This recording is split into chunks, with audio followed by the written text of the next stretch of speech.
काल आम्ही बसल्यानंतर आमच्या पक्ष नेतृत्व असेल, राष्ट्रवादी काँग्रेस पक्ष असेल, आम्ही सर्वच फक्त त्या बैठकीला पक्षाच्या मिटिंगला सर्वच शिवसेनेचे आमदार मंत्री या ठिकाणी उपस्थित आणि त्यामध्ये एक तोडगा निघाला आणि त्या तोडग्यावरती आजही या ठिकाणी माघार घ्यायचं ठरलं.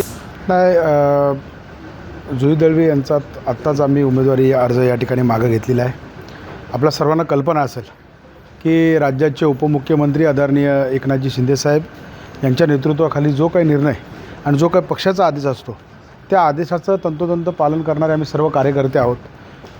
आमदार भरतशेठ गोगावले असतील, आमदार महेंद्रशेठ दळवी असतील, आमदार महेंद्रशेठ थोरवे असतील, ही सर्वच मंडळी की खऱ्या अर्थानं पक्ष नेतृत्वाने एकदा आदेश दिला त्या आदेशाचं पालन करणारे आम्ही सर्व कार्यकर्ते आहोत. आणि आदरणीय साहेबांचा फोन आला आणि दळवी साहेबांनाही देखील सांगितलं. दळवी साहेबांनी सकाळी जुई दळवी यांचे सूचक या दोघांनाही त्यांनी इथं रत्नागिरी जिल्हाधिकारी कार्यालयात पाठवून त्यांचा उमेदवारी अर्ज या ठिकाणी मागे घेतला.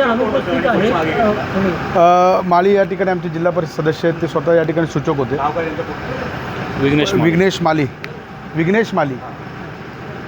त्यांनी अर्ज सूचकाने मागे घेतला. हां, पण त्या गैरहजर अशी अपेक्षा की ते येतील त्या येण्यामागचं काही कारण? आता मी त्यांचा भाऊच आहे ना. ओके, मी त्यांचा भाऊच आहे, तोही देखील भाऊ आहे आणि ती आली नाही आली तरी आम्ही भाऊ या ठिकाणी तिचा गड या ठिकाणी सांभाळतो.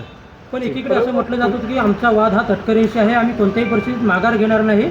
मग हे अचानक शक्य कसं काय झालं किंवा काय सांगाल एकंदर? आम्ही आदरणीय एकनाथजी शिंदेसाहेब, आपल्या सर्वांना माहिती असेल की शिंदेसाहेबांनी लोकसभेच्या वेळेलाही देखील प्रामाणिकपणे सांगितलं होतं की सुनील तटकरे साहेबांचं आपल्याला काम करायचं आहे. देशाचे पंतप्रधान नरेंद्र मोदी साहेब यांचे हात बळकट करण्यासाठी त्यांना आपल्या कोणत्याही परिस्थितीत निवडून आणायचं आहे. आणि त्यावेळेला देखील आदरणीय महेंद्रशेठ दळवी असतील, योगेशदादा कदम असतील, भरतशेठ गोगावले असतील, रविशेठ पाटील असतील, हे सर्वच मंडळी आपलं स्वतःचा या ठिकाणी अनमोल वेळ खर्च करून तटकरे साहेबांना प्रचंड मताधिक्याने या ठिकाणी निवडून आणलं. आणि वाद काय अशातला भाग नाही आहे. ठीक आहे, राजकारण आहे, राजकारणामध्ये कधी चढउतार होत असतो. आणि काही गोष्टी काल आम्ही बसल्यानंतर आमच्या पक्ष नेतृत्व असेल, राष्ट्रवादी काँग्रेस पक्ष असेल, आम्ही सर्वच फक्त त्या बैठकीला पक्षाच्या मिटिंगला सर्वच शिवसेनेचे आमदार मंत्री या ठिकाणी उपस्थित आणि त्यामध्ये एक तोडगा निघाला आणि त्या तोडग्यावरती आजही या ठिकाणी माघार घ्यायचं ठरलं.